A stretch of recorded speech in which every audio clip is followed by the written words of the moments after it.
How you doing, YouTube? This is Gunner Resartan 67 bringing you another YouTube video. Today's YouTube video is going to be on preppers. Stop buying guns and ammo. Alright YouTube, let's get into it. Alright, so I understand that this video is probably going to get me some pushback in the comments below. I'm probably going to get some thumbs down buttons for this video, but all I ask you to do is watch the video in its entirety. And you'll see why I've titled the video what I have. All right, so in a past video about a year ago, I talked about a coworker that all he did was buy guns, ammo, and nothing else. His preparedness strategy is to scavenge anything else that he would need if a major SHTF event took place. He's never been in the military or law enforcement. He's never been hunting. He does not really go to the rifle or pistol range. He doesn't seek out any additional training like first aid training, bushcraft training, or anything like that. He doesn't partake in any self-defense classes, and he's not a physically fit individual that leads a very sedentary type lifestyle. Since that time, I've changed professions and I work at a completely different location. So my interaction with this gentleman has been non-existent for over a year. Well, last week I saw him at Costco and he roped me into a conversation. He stated since our last conversations and our last interactions over a year ago that he took some of my advice and he acquired about 30 days of food, 30 days of water, some basic first aid supplies, and a small Blue Yeti solar generator. When he made this declaration to me, I was really surprised. I thought to myself that I was able to show another person the value of being prepared, and he was taking active steps to get prepared. But, and this is a big but, his next couple of sentences brought that illusion that I was building up in my mind that this guy gets it now, came crashing down. He told me that with getting a 30-day supply for everything allows him time if an SHTF event happened, like an EMP, the power grid goes down, a CME, societal collapse, a dollar collapse, any of these major events transpire, it allows him time to scope out his neighbors and other people within his immediate vicinity. That way he can figure out who has what. And out of those people, who would be a soft target if he needed to scavenge supplies from their homes. Now, he overemphasized the term scavenge. So we'll come back around to that overemphasis of that word. After he told me this, I stopped contributing to the conversation and just listened politely until I found an opportunity to wrap up the conversation. I exchanged some pleasantries and went about my day. So with all this being said, clearly this individual is not talking about scavenging. I think we all know what he's talking about. He specifically described finding supplies, or as you were, when you scavenge, the definition of scavenge is finding supplies from abandoned homes or buildings. It isn't going into somebody's home that is currently living there and utilizing those materials and acquiring them. He is actively talking about stealing, which I do not advocate. I do not advocate no matter what situation has transpired, whether, especially if the rule of law is prevalent, but I especially don't condone it. And I don't advocate it, and I think it's disgusting if you do it during a time of crisis, when there is a regional or national life-altering event that completely changes our way of life. And now the things that we have got stockpiled or currently in our home are the only things that could potentially maintain us to getting successfully to the other side with our family.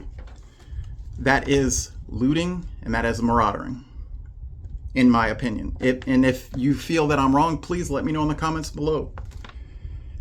All right. Now, with all of this being said, if you're an individual that all they do is, and you call yourself a prepper that purchases guns and ammunition and any other type of personal protective equipment, and your sole purpose is to just go around and find things and take things, in the long run, it's not going to work out well for you. Because at the end of the day, even if you're successful from taking things from other individuals, you are going to eventually find an individual that is prepared for that contingency. You're going to meet up with an individual that is prior military. You're going to meet up with an individual that is prior law enforcement, that has actually been in high stress situations where they have had to protect themselves and protect the individuals around them. And then you couple that with their training and their actual experiences, and it's not going to end well for my previous coworker. Like I said, he has no law enforcement background. He has no military background. He doesn't go training. He doesn't even go and shoot his weapons that he has. He doesn't train. He doesn't do reloading drills. He doesn't do shoot and moving drills. He doesn't do dynamic drills. He doesn't even shoot at a stationary target. He doesn't even take self-defense classes, like I said earlier. He is an individual that in his mind, he thinks that his guns and his ammunition is going to be enough to live off of other people. And it's just not going to work. Not this conversation I just had with him at Costco, but conversation previously before I left the company that I worked with him. I told him that this isn't a good idea because of all the things I just stated before. And also too, I'm an old-fashioned type of guy. I truly believe that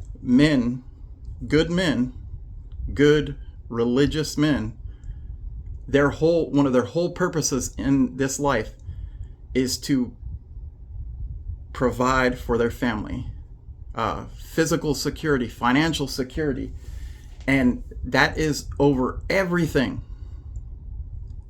And when you go and you try to steal something from someone that has that belief and has the training to oppose you, it is not going to end well for him.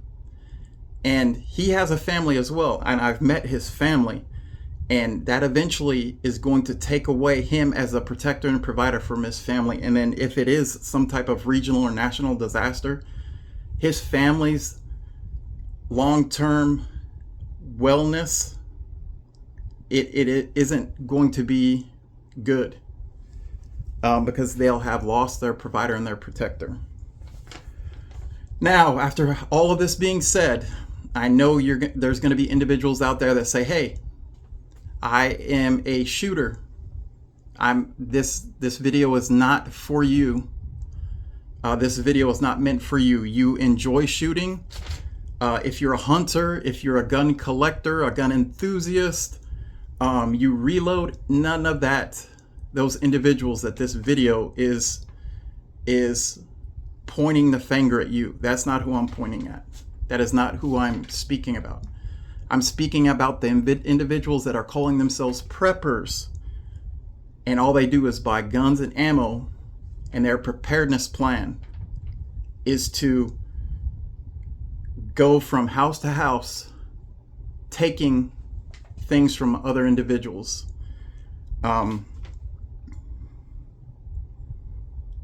And that is not a preparedness plan that I prescribe. Like I said before, I think it's disgusting. I think it's deplorable, and we need to get away from it. True preppers, what they do is they hit all of the main pillars of preparedness: food, water, shelter, body temperature regulation, personal protection, medical, first aid, and financial preparedness, specifically gold and silver. And then you couple that with training and physical fitness sprinkled in, and now you have a true prepper. A true prepper that has hit all those areas, that continuum of the pillars of preparedness, can truly say that they are preppers. And if, like I said before, numerous times in this video, if you are just buying ammunition and guns and you are going to try to live off of other individuals' efforts and their equipment and their supplies, shame on you. You are not a prepper. You are a marauder, you are a looter, and your long-term preparedness plan is not going to end well. All right, YouTube, with that being said, if you like this video, please go ahead and hit that like button. If you like this content, please go ahead and hit that subscribe button. In the comments below, let me know what you like, what you don't like. Let me know, am I hitting the nail on the head here in regards to my sentiment? Am I off base? Let me know in the comments below. Let's have a conversation about it. I'd love to hear what you have to say. All right, YouTube, this is Gunner Restarting 67. I'm out.